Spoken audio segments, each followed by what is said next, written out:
A brown leaf curls in my hand, dry and weightless, and it looks completely finished.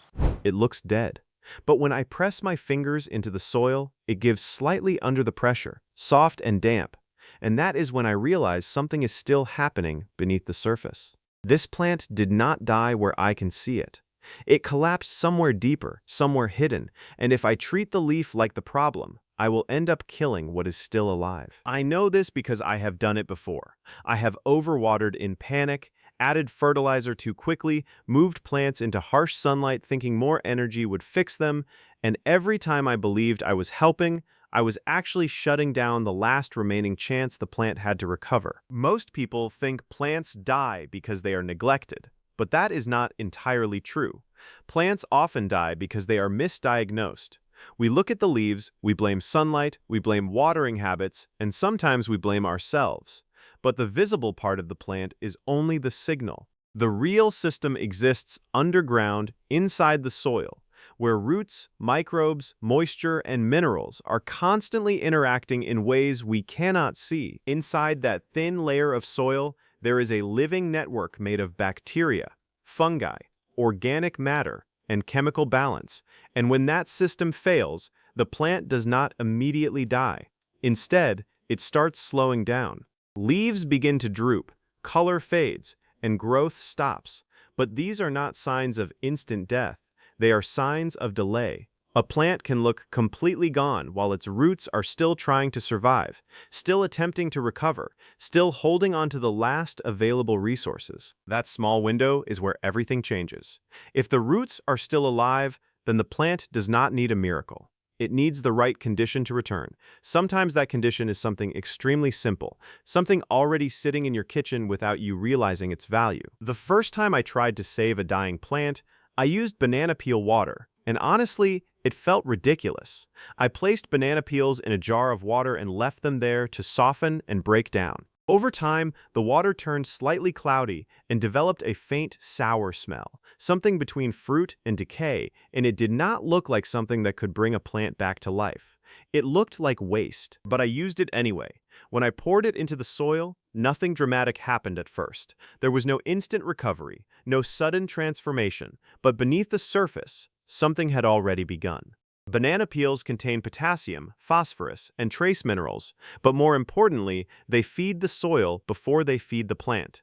Microbes begin breaking them down, releasing nutrients into forms that roots can actually absorb. Potassium plays a critical role in regulating water movement inside plant cells, helping leaves maintain structure and allowing stems to hold pressure. When a plant is drooping, when the edges of leaves are burned, or when flowering seems stalled, it is often not because the plant is dying, but because it is unable to access what it needs. The system is locked, and potassium can help unlock it. The plant did not recover instantly, but the next day, it had not declined further, and that alone was a sign that the system was stabilizing.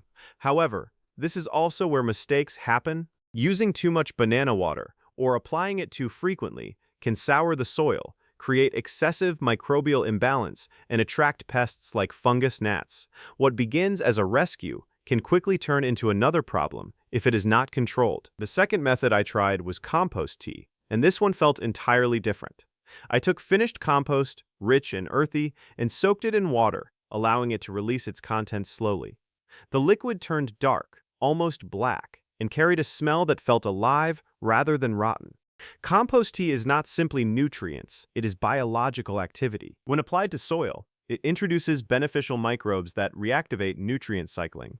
Often, soil is not empty but inactive, meaning nutrients exist but are not accessible to the plant.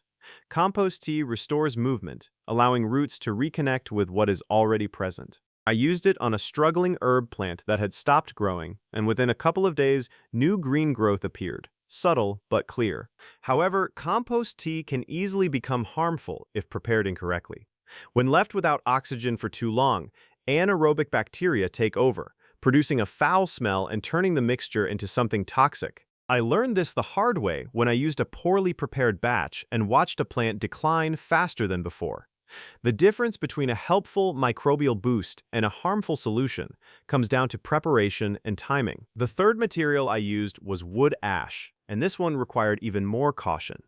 Ash contains potassium and calcium and has the ability to raise soil pH, which can be beneficial in acidic conditions. When I applied a small amount to acidic soil, it helped restore balance and allowed the plant to access nutrients that were previously locked away. However, ash works quickly, and that speed makes it dangerous. Adding too much can drastically alter soil chemistry, preventing nutrient absorption altogether. In a controlled environment like a pot, there is no natural buffer to correct mistakes, so even a small excess can lead to long-term damage. I once applied slightly more than necessary, and instead of improvement, the plant slowly declined because the nutrient balance had shifted too far. The fourth situation involved a tomato plant that appeared healthy at first, but developed blossom end rot. The fruit looked fine initially, but then the bottom turned black and soft, making it unusable. This condition is often misunderstood as a disease, but it is actually caused by calcium transport issues within the plant. Eggshells contain calcium, but in their natural form, they are not easily available to plants. When soaked in vinegar, a chemical reaction occurs that converts the calcium into a more usable form. This solution can then support proper cell development and prevent further issues, but the underlying problem is often inconsistent watering, which disrupts calcium movement. Even after correcting the issue, the damaged fruit could not be saved, but new growth developed properly, and future fruits remained healthy. This reinforced the idea that plants do not fail randomly. They respond to internal imbalances that can often be corrected if understood. The final method I explored was weed tea, which initially seemed counterintuitive. Weeds are often removed and discarded, but they are highly efficient at extracting nutrients from poor soil conditions. By soaking them in water, those nutrients are released back into a liquid form that can be reused. Weeds like dandelions and nettles are particularly effective because they access deep soil layers and accumulate minerals that other plants cannot reach. When diluted properly, weed tea can provide a nutrient boost to struggling plants. However, like all natural solutions, it must be used carefully, as excessive concentration can overwhelm a weakened plant. Through all of these methods, one pattern became clear. Fertilizers are not direct solutions. They are tools for restoring balance within a system. A plant's health depends on the interaction between roots, soil, water, and microbial life. And when one part fails, the entire system is affected. A dying plant is not the result of a single issue, but a chain reaction.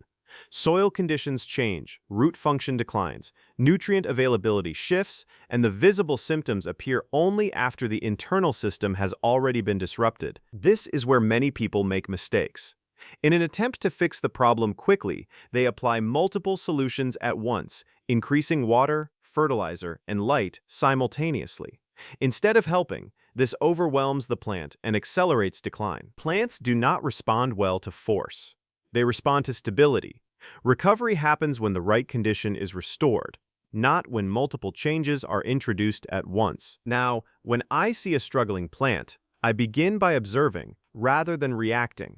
I check the stem for signs of life, examine the soil for moisture levels, and assess the overall condition before making any changes. Each symptom points to a specific issue, and the solution must match that issue precisely. If a plant is dehydrated, water comes first. If nutrient movement is stalled, compost tea may help. If potassium is lacking, banana peel water can support recovery. Each intervention must be intentional and measured. The idea that dead plants come back to life is misleading. Truly dead plants do not recover.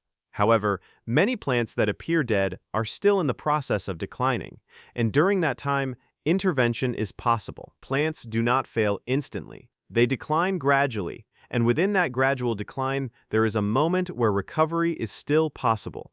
Recognizing that moment is the difference between saving a plant and losing it completely. When recovery does happen, it can feel sudden, leaves lift, color returns, and growth resumes, but this is not instant change. It is the result of a system being restored after a blockage has been removed. The plant was not brought back from the dead.